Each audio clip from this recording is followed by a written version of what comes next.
This has always been a place where people have passed through.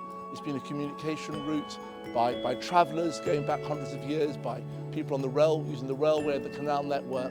We've always welcomed people coming through this village. It is very important to have a place like the galleries in a village shop like Freshford and Limpley Stoke. For some people this is their daily communication with outside their own house. They need this for their social interaction.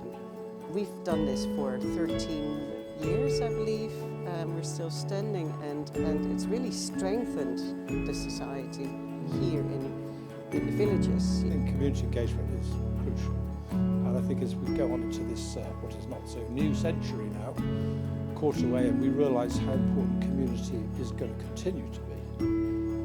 Social cohesion is everything. And if we lose it, and we lose sight of it, and the importance of it, then we will be in real trouble. So many of the village assets have closed down. We've then, of course, had COVID. We've got the issues of social media, that people end up in their own bubbles, almost losing the capability of communicating with each other. You know, I got a lot of older ladies that I need to look after that need their tyres blowing up because they can't do it, or checking their oil and all that sort of stuff. I mean, you've just got to do it for people. You know, there's no, like I say, there's no point in being bleeding grumpy about it. You just got to crack on with it and be happy, really. And I enjoy my job, and I like meeting people, and I love talking. I think COVID was a game changer. I think it really woke people up to what was important, what they had to manage without, what they really missed. And from my experience of Limpley Stoke and Freshford and the surrounding area, people were very supportive.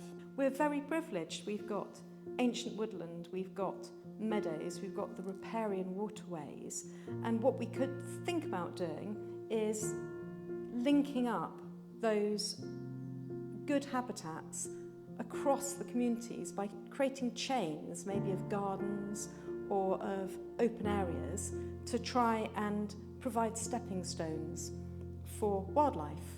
Word has spread of what we're doing, and we've now, if you like, got a franchise for Nature Chain. So we've got Nature Chain Winsley, they've taken and rolled with it. We've got Nature Chain in Wellow, they've also created it, and they're using a lot of our resources, because why reinvent the wheel? Yeah, people working together is the core of the whole thing. And if you bring people along to an idea and they'll support it and spread the word, then you're halfway there. The village hall, which of course is the venue for the film evenings, is exactly as the name says, it's the village's hall. It isn't just the activity, it's people coming together to share interests, to have a gossip, to have a drink.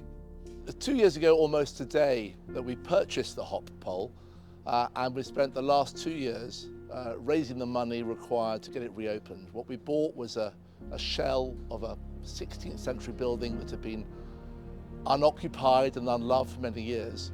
And our job was to turn it back into a modern building that meets all the modern requirements, but is still looks back at the history with the fondness that we want for the future.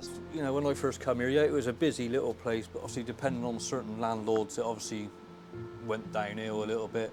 But Friday evenings was always quite entertaining, interesting, shall we say, because you could never get in. You'd be sat like that for sort of like 2 hours, and then everybody'd leave by sort of like 8 o'clock. Where people, whatever background, whatever skills, whatever finances they've got, they're helping in every way they possibly can to make this project a success and bring the hop pole back as a community, not just a pub, but a hub back at the centre of this village.